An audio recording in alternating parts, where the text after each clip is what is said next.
Salmo 30 fala sobre um Deus que de fato nos socorre, e é justamente sobre isso que nós vamos tratar hoje, superando tempos de crise.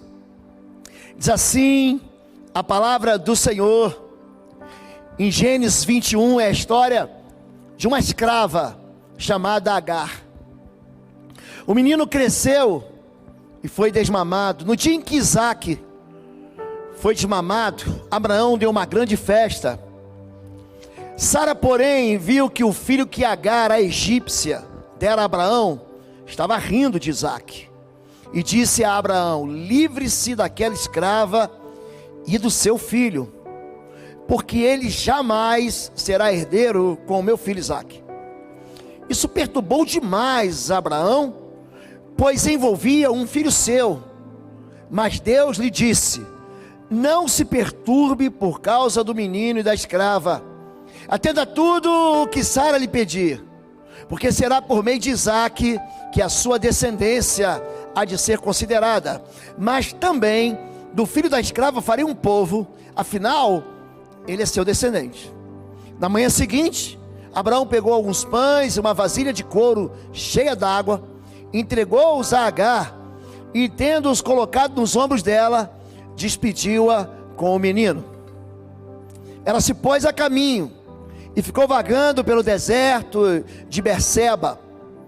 Quando acabou a água da vasilha, ela deixou o menino debaixo de um arbusto e foi sentar-se perto dali, à distância de um tiro de flecha, porque pensou: não posso ver o menino morrer. Sentada ali perto, começou a chorar. Deus ouviu o choro do menino, e o anjo de Deus do céu chamou Agar e lhe disse: o que a aflige, Agar? Não tenha medo. Deus ouviu o menino chorar. Lá onde você o deixou, levante o menino, tome-o pela mão, porque dele farei um grande povo. Então Deus lhe abriu os olhos e ela viu uma fonte. Foi até lá, encheu de água a vasilha e deu de beber ao menino. Deus estava com o menino. Ele cresceu, viveu no deserto e tornou-se flecheiro. O texto de Gênesis 21 conta uma dramática passagem em que uma mulher que é desconhecida da maioria do povo, que se diz até de Deus, é um personagem que está fora, que ele está muito longe de ser o personagem principal, ou um dos personagens principais da Bíblia Sagrada. Eu tenho certeza que você já ouviu falar sobre Davi, sobre Abraão, como nós lemos, sobre Sara, sobre Isaías, sobre João Batista, ou o apóstolo Pedro, ou o apóstolo Paulo. Mas Sara é coadjuvante. Se fosse um filme, o ator ou o personagem coadjuvante é aquele que experimenta viver uma história à sombra de um outro grande personagem. Agora, como ela é escrava, ela não tem vez, ela não tem voz, e ela não tem vontade, e ela participa no meio do casamento de Abraão e de Sara, como uma peça, como uma ferramenta que é encaixada para a felicidade deles. Ela funciona como nós chamaríamos uma mulher que é barriga de aluguel. Ela empresta a sua vida para gerar alegria na vida de Abraão e de Sara. E o que acontece no meio dessa história é que no meio da vida dela, uma mulher que você nunca ouviu ela falar, você nem conhece a voz, você não conhece o rosto, ela sofre algo que é muito pior do que qualquer violência que alguém pode receber. É o chamado desprezo. Uma das formas mais violentas com que uma pessoa pode ser descartada. Você já viveu uma crise? Eu estudei a crise de 1929. Você já deve ter estudado. Foi a crise, o crash da Bolsa de Valores de Nova York. O mundo todo entrou em crise. Dizem que a crise de 2008 é a crise do subprime, onde os credores não recebiam os valores relativos aos imóveis nos Estados Unidos. Foi aquela crise da inadimplência. Ela mexeu tanto com o mundo quanto a crise de 29, quando a Bolsa de Nova York quebra. Eu estudei muito sobre crise dos mísseis de Cuba, onde nós quase chegamos a uma guerra atômica, uma guerra nuclear. Tem gente que fala: pastor, eu estou em crise de existência. Tem gente que tem crise de labirintite. Tem gente que tem suas crises da alma, crise de enxaqueca. Além das crises financeiras, além das crises que nos levam à guerra, além dessas crises que nós vamos para os psicólogos, para os pastores, para os médicos, existe uma crise que acontece no meio da nossa vida. É quando tudo parece, quando o teu navio está passando por águas calmas e de repente você começa a ouvir o som de uma grande tempestade que está se aproximando. Era um dia de festa. Então, o filho de Agar com Abraão está brincando com o filho de Sara com Abraão. Eles são meio irmãos, mas alguma coisa ali fez azedar a festa. Era um dia normal e a gente tem, eu e você, nós podemos, no meio da vida de santidade, da vida com Deus, a gente tem oportunidade para festejar. Está chegando aí, por exemplo, o Natal. Gente, e pensa uma festa que eu gosto. Eu não sei se é porque o ano letivo acabava, não sei se é porque é próximo das férias de verão, eu não sei nem se é por causa do verão. A minha família, minha mãe recebia todos os nossos amigos, meus pais recebiam nossos parentes em casa, e ela fazia umas comidas que só tem no Natal. Mamãe fazia um prato que talvez você não ligue aqui, mas a gente que morou numa ilha, a gente morou ali na Ilha do Governador, e eu cansei de pescar siri na praia. Ela fazia uma sopa de siri que ela só servia entre o Natal e o Ano Novo. Era um costume familiar. Eu já falei aqui, por exemplo, que tem delícias do Natal, como a rabanada. A rabanada a gente não entende, porque a rabanada só se serve no Natal. Tem aí o Rabanadas Day, que uma família faz, mas esse ano e ano passado, por causa do Covid e por causa da crise do Covid, a gente não experimentou. É uma festa em que, no mínimo, você vai ganhar uma lembrancinha. No mínimo, o papai ganha uma gravata ou uma cueca nova. Gravata eu já não ganho há muito tempo. Alguém inclusive me prometeu uma gravata vermelha e preta, dependendo do resultado de ontem. Eu sei que eu não vou receber essa gravata. Existem crises que acontecem no meio das festas, e aqui Abraão está celebrando uma festa, e de repente algo muda. Crises em meio à celebração da vida.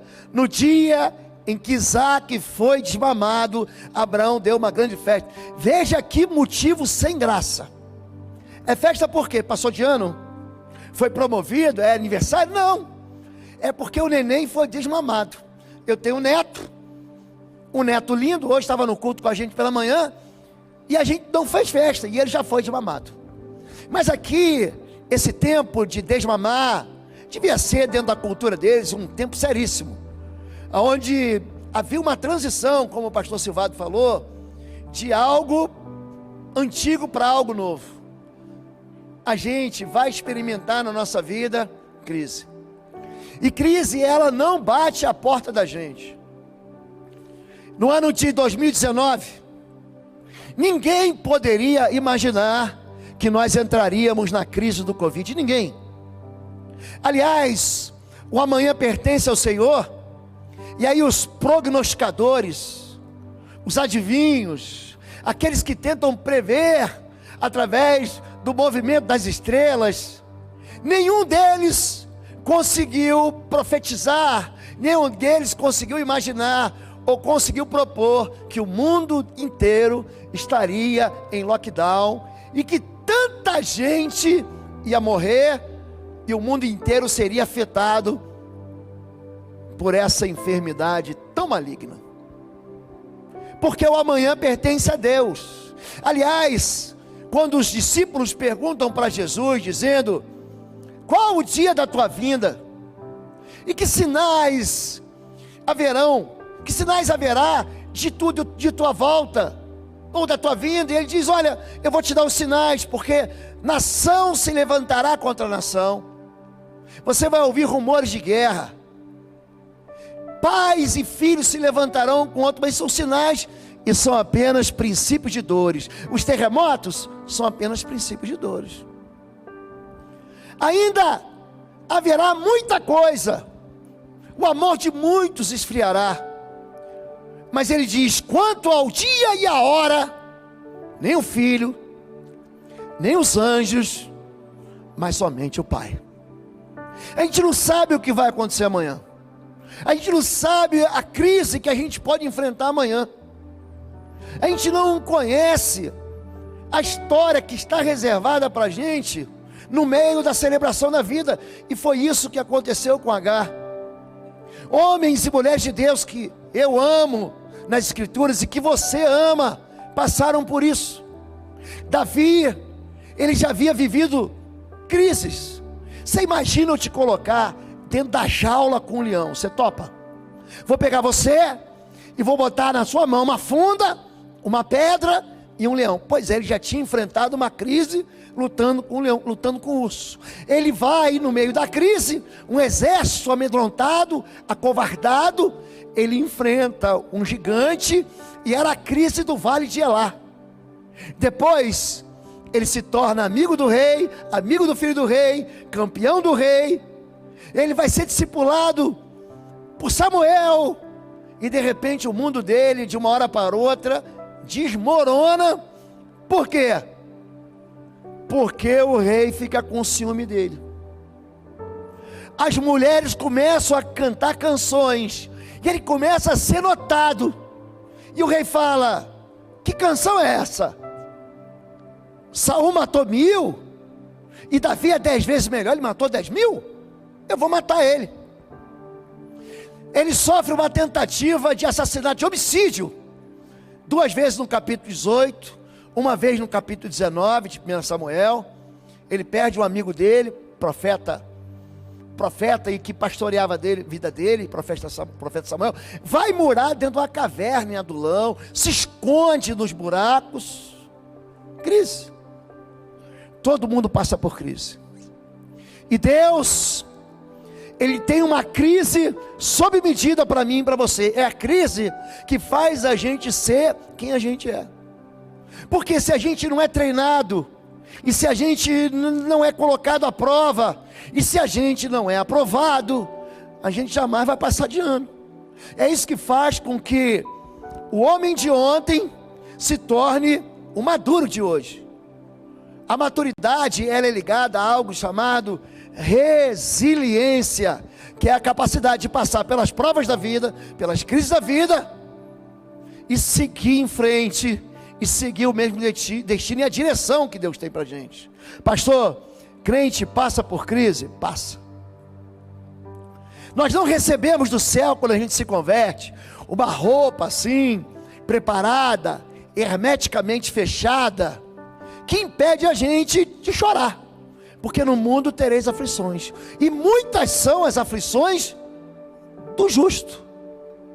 Então a gente tem que entender que passar por essa vida é passar por uma vida que vai oferecer para a gente o quê? Crises. E essa crise vai começar como efeito de uma rejeição. Gênesis 21:10, Sara disse a Abraão: livre-se daquela escrava e do seu filho, porque ele jamais será herdeiro com meu filho Isaque. Quando nós falamos de rejeição, a gente está falando de uma dor de ser descartado. Você já foi descartado? A gente era menino e ia jogar bola. Aí, normalmente, tinha aquela turma. Aí separa os 2 craques, né? Pastor Igor e Pastor Marcos, são os 2 craques. O Walter está por aí? Então não vou citar ele, porque ele é fominha, mas ele não é craque. Ele é o dono da bola e do campo, mas não é craque. Igor tira para o ímpar com Marcos, e ele começa a escolher o quê? Não, os melhores. Não, Messi para mim. Não, Neymar para mim. E você vai escolhendo, até que no final sobra quem? O perna de pau, o pereba, aquele que a natureza marca, é esse que sobra. Você foi o quê? Descartado. Você foi rejeitado. Alguém disse: eu não te amo mais, eu não te quero mais, eu quero você fora da minha vida. Para mim, você morreu. Não importa se você vai passar fome, não importa se o seu filho vai viver aí à margem, perambulando pelo deserto, não importa se você vai morrer de sede no caminho da vida. Para mim, você está fora, você está lançado fora, você é tratado como o quê? Com desprezo, como lixo. E há tanta gente que faz promessa: eu vou estar contigo, pode confiar em mim. Pedro, ele fala para Jesus: ainda que todos te neguem, eu jamais te negarei. Aí Jesus fala: Pedro, baixa a bola, que essa noite, antes do galho cantar, você vai me negar. Essa crise da rejeição, ela passa por Jesus. Você pensa: Jesus, Deus não sabe o que eu estou passando, sabe? Tem gente que diz: só Deus sabe o que eu estou passando. Você está certo, mas que Deus, ele tem sensibilidade. Jesus, Isaías 53:3, era o mais desprezado, era desprezado e o mais rejeitado entre os homens, homem de dores, experimentado nos trabalhos, e como um de quem os homens escondem o rosto, era desprezado, e não fizemos dele causa algum. Nós o reputamos por aflito, ferido de Deus. Jesus, ele é afastado de Deus. A Bíblia diz que Deus agradou moê-lo. Sabe por quem? Por causa de nós. Está chegando o Natal, e o Natal é uma história que para muita gente não é tão bonita, ainda mais se você vê o título que ela tem. O Natal fala do nascimento de um Deus que fez tudo e se tornou sêmen dentro do ventre de Maria, Virgem de Nazaré. Mas aquele filho que se nos deu, aquele filho cujo nome era Conselheiro, aquele nome maravilhoso, Pai da eternidade, Príncipe da paz, ele nasceu para morrer. Agradou a Deus moê-lo. A história do Natal, ela vai terminar na história da Páscoa. Aonde? Aonde o pai mata o filho, para que os outros filhos, eu e você, a gente possa chegar no Pai. Essa é a história de Jesus. E aqui, Jesus, no derradeiro momento da vida dele, essa rejeição é tão forte, que ele cita o Salmo 22. Eli, Eli, lama sabactani. Deus meu, por que me abandonaste? A história da experiência de ser descartado, ela começa, sabe aonde? Na boca da gente. Hoje eu falei a respeito de coração pela manhã, e como aquilo que está oculto no coração é denunciado pela maneira como a gente fala. De tudo que se deve guardar, guarda o teu coração, porque é dele que provém as fontes da vida. É da boca, é do coração do homem que vai proceder os maus pensamentos, e a boca fala do que está cheio o coração. E aqui, Agar vai ser desprezada. Livre-se daquela escrava. Ela não tem nome. Ela perdeu o nome. Se há algo que Deus se importa na minha vida e na sua vida, é a respeito da nossa identidade. Muito mais do que saber às vezes quem você é importante você saber quem você não é. Perguntam para João Batista: tu és o Cristo? Ele falou: não, sou não. Tu és Elias? Não. Você é um dos profetas? Ele diz: não. Quem você é? Diga-nos. Ele diz: eu sou a voz do que clama no deserto, preparai um caminho do Senhor. Ele sabe quem Ele é, Ele sabe quem Ele não é. Mas tem gente que chega numa idade da vida que não sabe quem é. Jesus em todo o tempo, Ele está dando assim, fagulhas, Ele está mostrando de relance quem Ele é. Ele multiplica o pão e diz: eu sou o pão da vida. Ele cura o cego, e Ele vai dizer: eu sou a luz do mundo, eu sou a porta das ovelhas. Vocês não estão entendendo? Eu sou a ressurreição e a vida, eu sou o caminho, a verdade e a vida. Antes de Abraão eu sou. Por que Deus encontra com Moisés em Horebe, em Êxodo 3, e depois daquela discussão, Ele se apresenta: olha, eu sou o Deus dos teus pais, eu sou o Deus de Abraão, Deus de Isaac, Deus de Jacó. E aí Moisés pergunta: mas me diz o teu nome. Aí Deus diz: olha, o meu nome não cabe dentro do nome. O meu nome ele é maravilhoso, é a mesma palavra do anjo para Manoá, pai de Sansão. É a mesma palavra do anjo para Jacó. Me diga o teu nome. Meu nome não cabe no teu entendimento. Diz lá que o eu sou te mandou, o eu sou o que sou te enviou. Identidade. E se você não sabe quem você é, você não sabe para onde você vai. É por isso que Jesus, Ele vai dar identidade para a gente.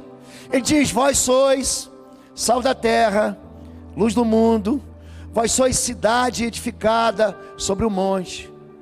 Você é filho de Deus, você é nascido de Deus, você é alguém que foi mudado, transformado em verdadeira justiça e santidade para Deus. Você pode perdoar, você pode ser perdoado, você pode recomeçar, você pode sair do zero, você pode continuar de onde você está. Por quê? Porque eu posso tudo naquele que me fortalece. Então, quando a gente trata a respeito de identidade, essa linguagem que transforma as pessoas em nada, é uma linguagem que é transmitida por causa da ganância e por causa do egoísmo. Sabe o que significa sujeito oculto? Sujeito indeterminado é quando o verbo ele não permite que você saiba. Quando é que não tem sujeito? Por exemplo, quando o verbo expressa chuva. Choveu ontem. Quem choveu? Não tem sujeito. Aqui a gente sabe quem é o sujeito, mas ele está oculto. Essa escrava, essa desprezível, essa que não vale nada, essa que não pode herdar com meu filho. Por quê? Aqui o coração dela está cheio de ganância e está cheio da idolatria do egoísmo. Uma das piores idolatrias que a gente pode experimentar é a idolatria do dinheiro. Judas, ele traz Jesus em João capítulo 13 por causa de dinheiro. Em João 12, Deus alertou ele. Ele viu o perfume de R$2.000, não demais, mais de R$2.000, 200 denários, R$7.000, ser derramado sobre a cabeça dele por uma mulher de má fama. E alguém diz: desperdício.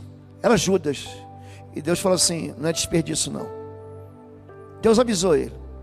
Mas ele não estava preocupado com o perfume, nem com o valor do perfume. Ele estava preocupado porque ele é ladrão, ele roubava. A Bíblia diz que aquele discípulo que estava na célula de Jesus roubava e não se importava nem com ele, nem com os pobres, nem com o ministério de Jesus. No capítulo seguinte, a Bíblia diz que quando ele vai pegar o pão, Satanás entrou nele por causa de ganância. A ganância é capaz de fazer com que o irmão brigue com o irmão.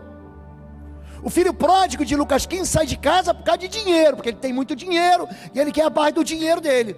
E o filho que fica em casa, aquele fariseu, ele briga com o pai por causa de dinheiro, porque ele trabalha como escravo e nunca teve dinheiro ou nunca pôde desfrutar do dinheiro. José, 11º filho de Jacó, ele é vendido por dinheiro. Famílias se desestruturam, famílias não se reúnem mais, famílias vivem em crises por causa de herança. Algo que eles não construíram, algo que eles não se esforçaram, que não houve muitas vezes só do rosto, é uma herança mesmo. A ganância é capaz de trazer consigo a morte, e a morte traz a crise.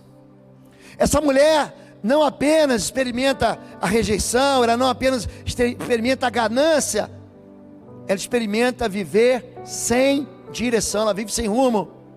Gênesis 21:14, na manhã seguinte, Abraão pegou alguns pães, uma vasilha de couro cheia d'água, entregou-os a Agar e, tendo-os colocado nos ombros dela, despediu-a com o menino.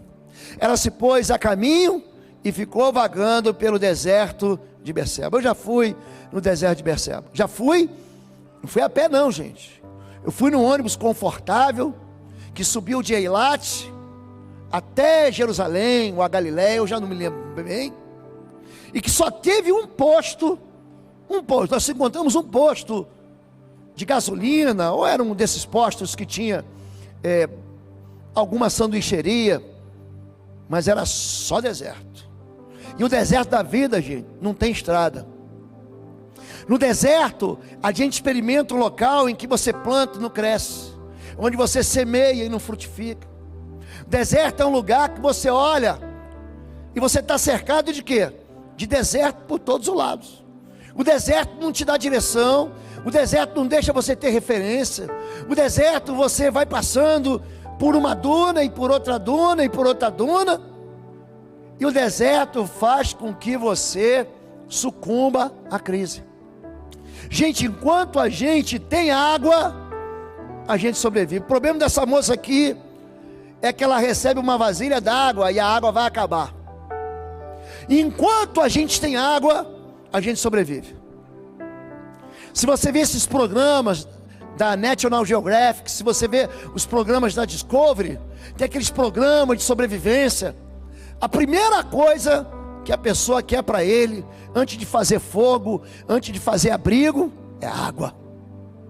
Porque quando a água esgota, quando o suprimento de água esgota, você vai morrer. Você consegue viver dias sem comida, mas sem água você não consegue.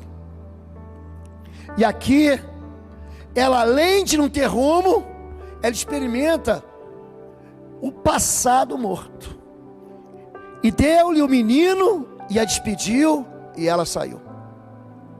Aquela história nunca mais vai ser a mesma. Ela estava debaixo da proteção de Abraão, ela estava debaixo da provisão de Abraão, da riqueza de Abraão. Ela tinha um lar, mas aquela mulher que já tinha saído de casa lá do Egito, tinha sido dada como escrava a Sara, que estava há 14 anos longe de casa.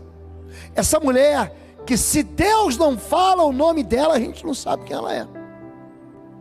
Essa mulher agora experimenta a morte do passado.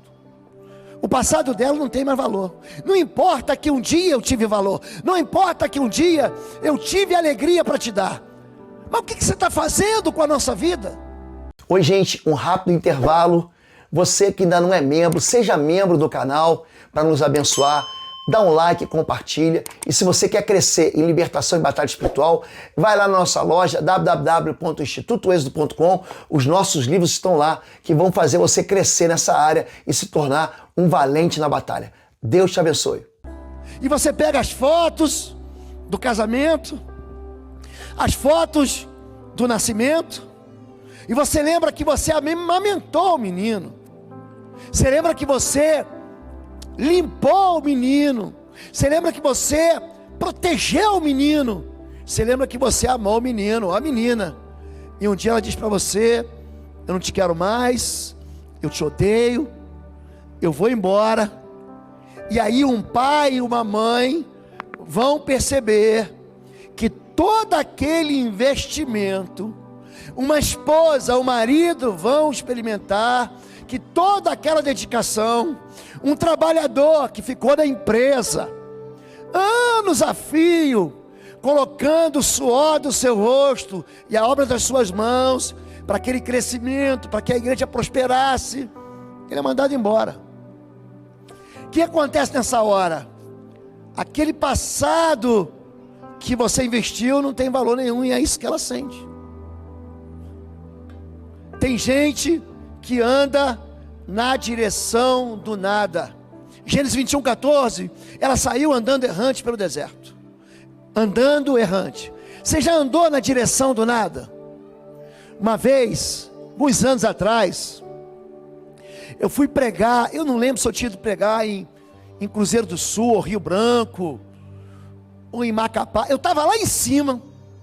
E quando você vive, quando você mora lá no norte do Brasil, os voos, alguns deles são extremamente desfavoráveis para você. Eles saem 2 da manhã, eles saem 3 da manhã, saem 4 da manhã. Eu estava tão cansado e bêbado de sono. Ali já tinham me deixado no aeroporto, eu já estava lá umas 2 ou 3 horas.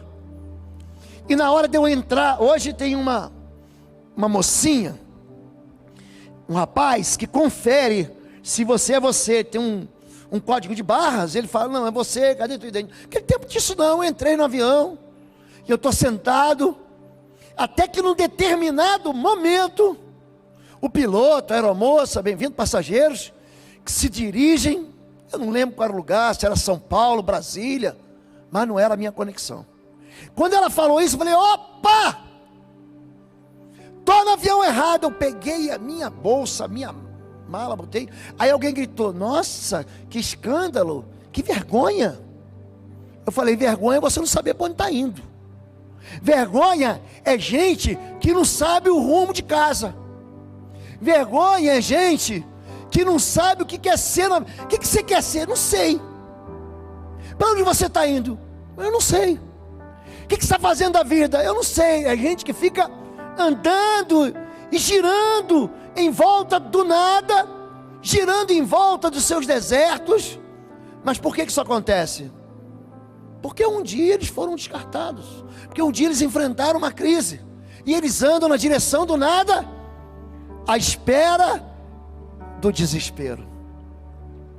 Tendo se acabado a água do odre, colocou ela o menino debaixo de um dos arbustos, e afastando-se, foi sentar-se de frente, a distância de um tiro de arco, porque dizia, assim não verei o menino morrer. Não verei morrer o menino. E sentando-se em frente dele, levantou a voz e chorou. Ela coloca o menino no lugar que você pode chamar de UTI da desesperança. Ele está na UTI, ele está lá entubado, ele tem 99 anos, eu quero que ele viva, mas eu sei que vai morrer, porque acabou a água, eu não tenho ninguém para me ajudar, eu estou nesse deserto que a minha vida me colocou, eu estou nesse deserto que eu fui submetido. Eu nem queria casar com esse homem chamado Abrão, eu nem queria trabalhar para essa mulher chamada Agar, chamada Sara, mas foi o que sobrou para mim. Eu estava lá no Egito, aí um dia o faraó, rei do Egito, despediu esse Abraão, nem sei porquê. Alguém me pegou e falou, arruma tuas trouxas, que você vai com essa família, a partir de agora, você faz o que ela mandar. E qual o direito do escravo? É não ter direito. O direito do escravo é não ter voz. O direito do escravo é não ter vez. É se submeter à vontade de quem? Da sua senhora e do seu senhor. Aí agora o que acontece? Acaba a água. E quando acaba a água, ela vai pegar o menino e vai colocar onde? No lugar onde a dor vai ser menor. No lugar onde ela sabe que não tem mais esperança, mas ela olha e diz, não tem outro lugar. Aqui você vai encontrar isso na tua vida. Um dia que você chega no ponto final. Ponto final do teu trabalho, é o ponto final do teu relacionamento, ou de um relacionamento, o ponto final de uma amizade, um ponto final que você diz assim, isso aqui acabou para mim. Hoje eu estava conversando com o pastor Igor, ele contando para mim sobre o ponto final da carreira dele como um jogador de futebol. Ponto final. Não dá mais. Uma lesão que tirou ele dos campos. Deus falou: agora você vai fazer gol no time do céu. Você já experimentou um ponto final? Um dia em que alguma coisa que você amava, você não pôde mais fazer, ou você foi deixado de fazer. Diz assim: colocou ela, o menino, debaixo de um dos arbustos, e afastando-se, foi sentar-se de frente, à distância de um tiro de arco. Esse momento da vida, esse é o ponto da crise, que você fala assim, ó: acabou para mim, agora não tem mais jeito. Eu queria fazer uma pergunta, queria que você se lembrasse. Traz à memória aquilo que te dá esperança. Quantas vezes você falou assim: agora eu não vou escapar? Quantas vezes você disse assim: agora eu cheguei num beco sem saída? Quantas vezes você pensou assim: não tem mais jeito na minha história, não tem mais jeito? Eu fico pensando Pedro anda com Jesus, e ele vê Jesus expulsar os demônios do Gadareno, andar sobre as águas. Ele anda junto com Jesus, ele vê Jesus na sua glória no Monte da Transfiguração. Pedro, ele experimenta a intimidade com o próprio Deus que se fez carne. Aí naquele derradeiro momento, ele nega Jesus. Sabe o que ele faz? Ele larga os betes, ele fala: acabou para mim, eu vou voltar a pescar. Mas ele havia se esquecido da promessa que Deus havia feito para ele. Qual foi a promessa de Deus? Qual foi a promessa de Cristo para Pedro? Eu farei de você pescador de homens. Não tenha medo, não temas. E são promessas que não permitem nem que o nosso discurso de choro abale o céu. Gênesis 21, 16, porque dizia: assim não verei morrer o menino. E sentando-se em frente dele, levantou a voz e chorou. Querido, você pode chorar à vontade.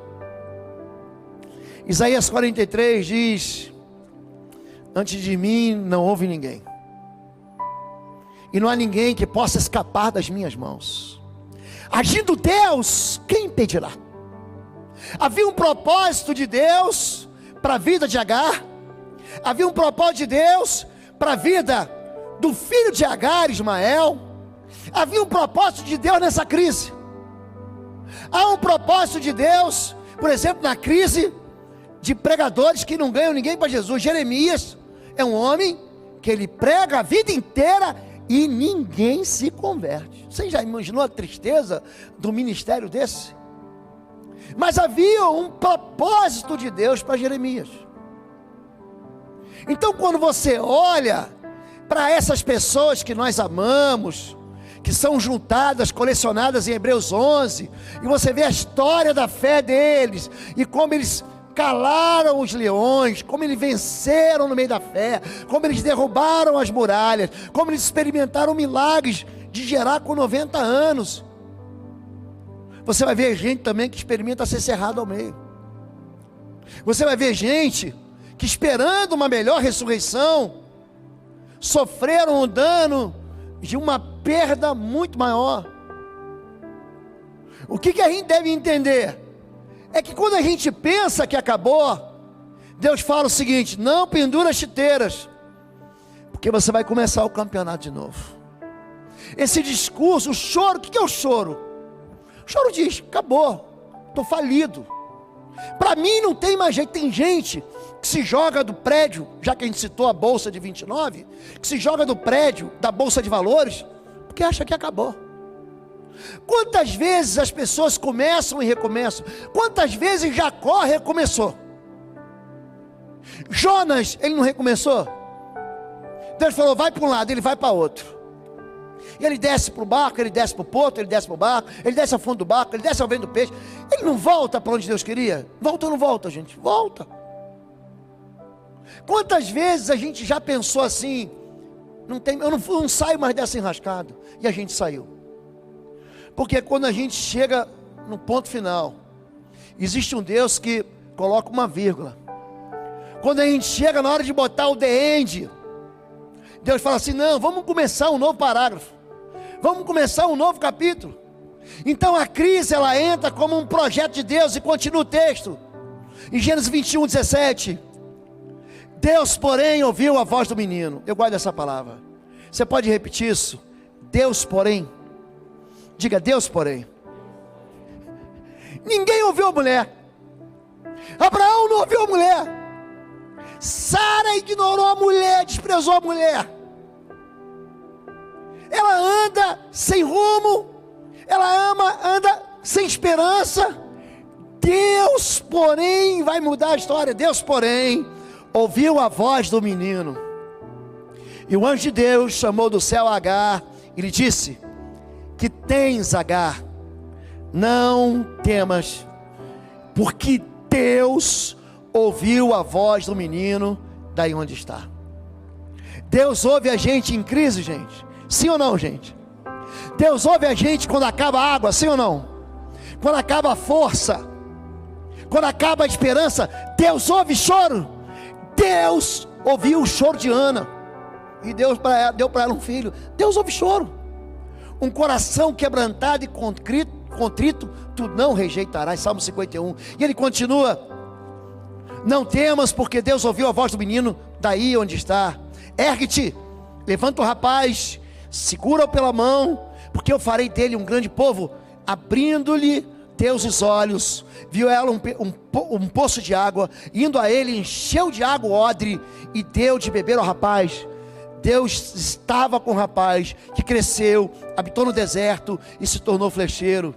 Deus habitou no deserto de Parã, e sua mãe o casou com uma mulher da terra do Egito. A gente acha que Deus perde a gente de vista. Não perde.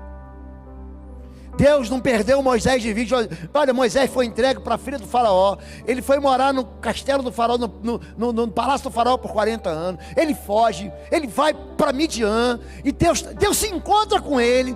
Deus fala: não, você vai voltar para o Egito. Fez a mesma coisa com esse menino. Deus, ele tem promessa. Eu queria que tanto você entendesse isso.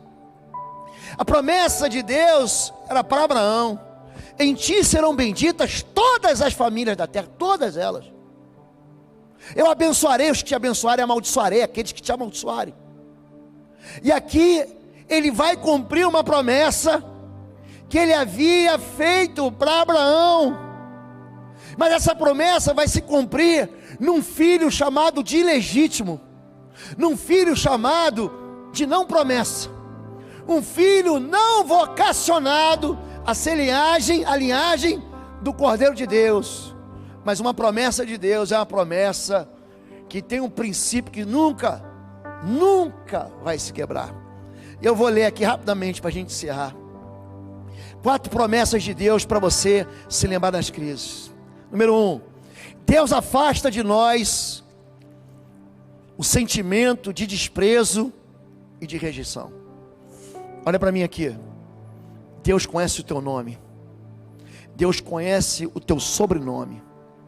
Deus conhece o teu endereço. Deus conhece o teu CEP. Deus conhece o teu número de Pix. Deus conhece aquilo. Quando Jesus diz que até os fios da cabeça, gente, estão contados. No meu caso, é uma contagem mais do que regressiva. Mas os fios da cabeça estão contados. E pastor, eu tive uma queda de cabelo. Quanto caiu? Não sei, mas Deus sabe. Existe, quando a gente fala desse atributo do caráter de Deus, que é a onisciência, esse Deus, ele sabe o teu nome. Você pode falar assim: mas Deus, eu nunca ouvi Deus falar. Deus, ele fala com a gente.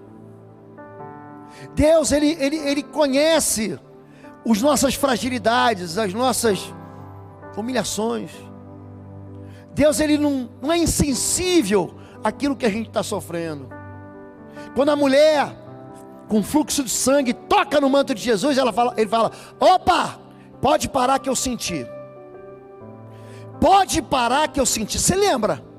Quando você vê assim, luta de boxe, que hoje está meio fora de moda, mas luta de MMA, quando um soca, um dá um golpe, um direto, um upper, um gancho no queixo do adversário, aí o locutor fala assim: sentiu, ele sentiu o golpe. Deus sente. Jesus diz: eu senti que de mim saiu poder. Diga: sentimento. Deus é um Deus que se importa com sentimento. Então, a primeira coisa que ele faz aqui, ele tira de nós esse sentimento de desprezo. Aqui Agar, que não tinha nome, ganha um nome. Deus não chama ela de escrava. Ele não chama o filho dela do filho da escrava. Ele chama ela pelo nome. Se você não entender que Deus te conhece pelo nome, você nunca vai sair da tristeza da crise. Número 2, Deus chega aonde a nossa história chega ao fim. Deus, porém, ouviu a voz. Eu queria tanto, ano que vem, nós vamos ter logo no início do ano, já conversei com a doutora Anne, nós vamos ter o curso Intercessão em Chamas aqui. Você vai entender como a voz e a tua voz, ela tem esse poder de se infiltrar, de penetrar no reino de Deus. Em Daniel capítulo 10, o anjo diz para Daniel: você é um homem muito amado. Desde o primeiro dia em que você se humilhou para buscar ao Senhor, desde o primeiro dia em que você começou a orar, são ouvidas as tuas palavras no céu, e eu vim por causa das tuas palavras. Um Deus que responde, um Deus que ouve.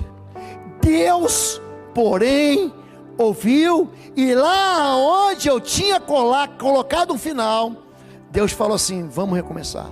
Número 3, Deus muda a nossa maneira de enxergar a crise.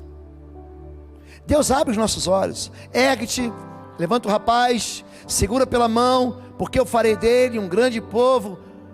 Quando fala de ver o mundo espiritual, é interessante que Eliseu, ele tinha um dom assim, muito especial. Muita gente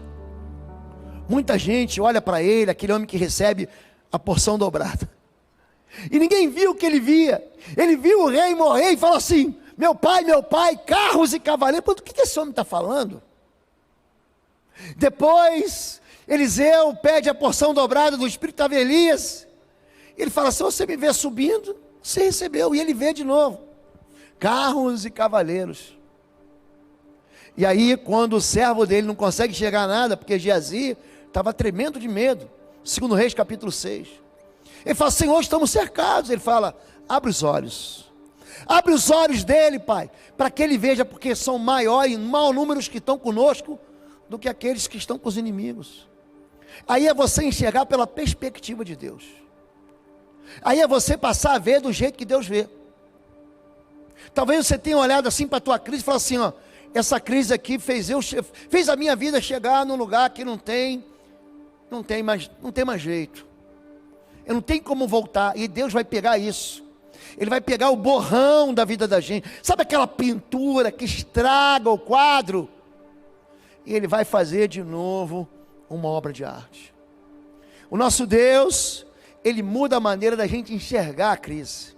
E por último, o nosso Deus é um Deus que providencia milagre. O que é o milagre? O milagre é quando o céu, quando o poder de Deus, ele se manifesta, e há um sinal claro de que não foi nenhum homem que fez, que não foi uma força humana que fez. Houve um favor sobrenatural, é acima daquilo que pode ser natural. Um homem leproso não dá 7 mergulhos numa água e o seu rosto se torna pele de bebê. Isso é um milagre. Quando a água vira sangue no Egito, isso é um milagre. Quando a água vira vinho em Canaã, isso é milagre. Não dá para você andar sobre a água, porque se você andar sobre a água, isso é um milagre. É uma quebra das leis da natureza, é uma quebra das leis da física. Então não é normal o homem voar. Aliás, só para lembrar aqui um episódio, uma vez, eu na aeronáutica, convidei um pastor para pregar num culto, que era um culto ecumênico. Aí tinha lá um pastor da Marinha, um padre do Exército, e o pastor da Aeronáutica não apareceu. Era um convidado nosso. E a gente estava dentro lá da Força Aérea. Aí veio o padre e falou: não, porque Jesus era de cavalaria do Exército, porque ele andou em cima do jumentinho. Falei: pronto. Aí veio o marinheiro, um capitão de fragata, e falou: não, Jesus não era do Exército, Jesus era de Marinha, porque ele andou no barquinho no Mar da Galileia. E ele começou a pregar 5 minutos, o pastor não chegou. Aí o comandante virou para mim e falou o seguinte: te vira, lobo, é você que vai. Aí eu falei: olha, ele não era nem da Marinha, e Jesus também não era do Exército, porque a Bíblia diz que ele morreu, ressuscitou ao 3º dia e subiu aos céus. Então ele é o primeiro aviador. Isso é um milagre, subir aos céus. O que é o natural é a força da gravidade te puxar para baixo. O nosso Deus, ele não desiste nem quando a gente desiste. O nosso Deus não desiste nem quando a gente chora e fala: acabou. O nosso Deus é um Deus de recomeço, é um Deus que nos faz superar a crise. Vamos ficar em pé e vamos orar em nome de Jesus. Essa palavra é uma palavra que não pode só entrar no teu coração. Ai, que palavra boa que o pastor trouxe. É uma palavra que tem que mudar a tua história agora. Você já experimentou crises? Eu vou dizer para você, você vai experimentar crise. Algumas são maiores que as outras. Algumas você supera com o pé nas costas, e outra você precisa de ajuda. Mas você precisa entender, é que em todo tempo Deus, ele não vai quebrar suas promessas. E eu quero orar pela sua vida hoje. Feche seus olhos em nome de Jesus. E se você hoje: pastor, o senhor pregou aquilo que eu estou vivendo, tem uma área da minha vida, é isso aí que eu estou experimentando, é crise. É crise dentro de casa, é crise com a pessoa que eu mais amo, é crise com uma pessoa que eu amei e agora me odeia. Eu estou com crise na justiça, eu estou com crise na minha vida pessoal, no meu corpo não funciona de novo, meu corpo está desobediente, meu corpo está doente. Você quer o livramento do Senhor, querido? Você quer que Deus te encontre? Você quer que Deus encontre teu filho no arbusto chorando? Você quer que Deus abra para você um poço de água no teu deserto? Você quer que Deus não só te dê uma sobrevida, mas Ele te dê uma vida? Se você quer isso, só levante sua mão e diga: eu quero, eu quero. Deus abençoe todos vocês. Deus abençoe todas as vidas. Você está chorando por alguém, pode abaixar sua mão. Você está chorando por alguém que talvez você diga assim: para o fulano não tem mais jeito, para o fulano acabou. Ele pode ser alguém que mora bem perto de você, teu conhecido, trabalha com você, mas especialmente a gente sofre quando é filho, quando é pai, quando é gente que a gente ama. Você quer hoje lançar uma voz para o céu. Você está sentado a uma distância de um tiro de flecha. Você está vendo, mas você não consegue mais se aproximar. Eu já fiz tudo, pastor, por ele. Eu já carreguei no ombro, eu já carreguei no deserto. Eu dei da minha água, eu dei da minha força. Você quer um socorro para alguém que você ama? Se você quer isso, levanta a sua mão. Eu quero orar por essa pessoa em nome de Jesus. Deus abençoe todos vocês. Todos vocês. Existe alguém hoje que se afastou de Deus por causa da crise. Você veio hoje no culto, hoje, um dia como um dia de festa. Você hoje veio no culto e nem sabia o que Deus ia falar com você, mas hoje você se lembrou que você desistiu. Você se lembrou que você deixou alguém, deixou alguma coisa, deixou um sonho despedaçado lá no arbusto, um sonho que continha uma promessa, mas você quer vivê-la. Se você quer orar por isso, levante sua mão, que Deus, Ele ressuscita sonhos. Deus abençoe todos vocês. Deus abençoe. Pode abaixar sua mão. Nós vamos cantar uma canção, e enquanto nós estivermos cantando essa canção, eu vou convidar todos vocês que levantaram as suas mãos. Você que quer fazer uma aliança com Jesus, você que também não foi batizado, você que está afastado de Deus, e todos vocês que por qualquer uma dessas razões levantaram as suas mãos, Quero convidar para você vir aqui à frente que nós vamos orar por você. Queria que você olhasse para o lado. Olha para o lado assim. Fala assim: você me tira do meu arbusto? Você me ajuda a eu sair do meu deserto? Pergunta para ele. Fala assim para ele: você vai comigo lá na frente? Eu vou convidar o pastor Silvado, ele vai orar por nós. Você pode fechar seus olhos.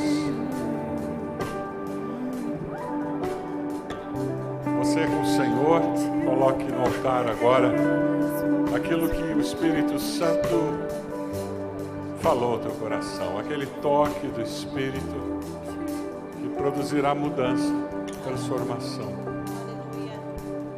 restauração, renovação. Pai amado, nós nos consagramos ao Senhor. Nós nos colocamos no teu altar dizendo: Deus, mesmo enfrentando os desertos da vida, nós sabemos que o Senhor é a fonte de água viva, que o Senhor matará a nossa sede, que o Senhor nos conhece pelo nosso nome, porque somos filhos do Deus vivo. Ó Deus, nós te agradecemos, porque podemos viver com confiança de que no mundo nós teremos aflições, mas nós seremos mais do que vencedores por meio de Cristo Jesus. Oramos por esses irmãos e irmãs que vêm à frente, cada um deles carregando um pedido especial, uma decisão especial, um compromisso renovado com o Senhor. Ó Deus, com teu Santo Espírito, ministra os seus corações de tal forma que essa decisão frutifique, que mesmo hoje ainda eles possam contar para alguém o que eles ouviram do Senhor durante esse culto. Ó Deus, como agradecer por tanto que o Senhor fez por nós em Cristo Jesus e tem feito por nós a cada dia das nossas vidas. Oramos, Deus, pedindo a tua bênção sobre essa igreja, a tua bênção sobre cada membro dessa igreja, cada pessoa que congrega aqui. Oramos pelos líderes, Deus, homens e mulheres chamados pelo Senhor para liderar essa igreja. Oramos pelos pastores, pastoras, pedimos bênção do Senhor. Ó Deus, oramos pela pastora Fabíola, pastor Lobo, que foram colocados na liderança maior desse rebanho pelo Senhor. E ó Deus, nós clamamos em nome de Jesus, para que Curitiba seja diferente, porque existe a Igreja Batista do Bom Retiro. Ó Deus, que a nossa cidade, o nosso estado, o nosso país sejam impactados pelo mover do Senhor no meio do povo do Senhor. Essa é a nossa oração. Pai amado, nós a fazemos no precioso nome de Cristo Jesus. Amém. Amém. Que Deus abençoe.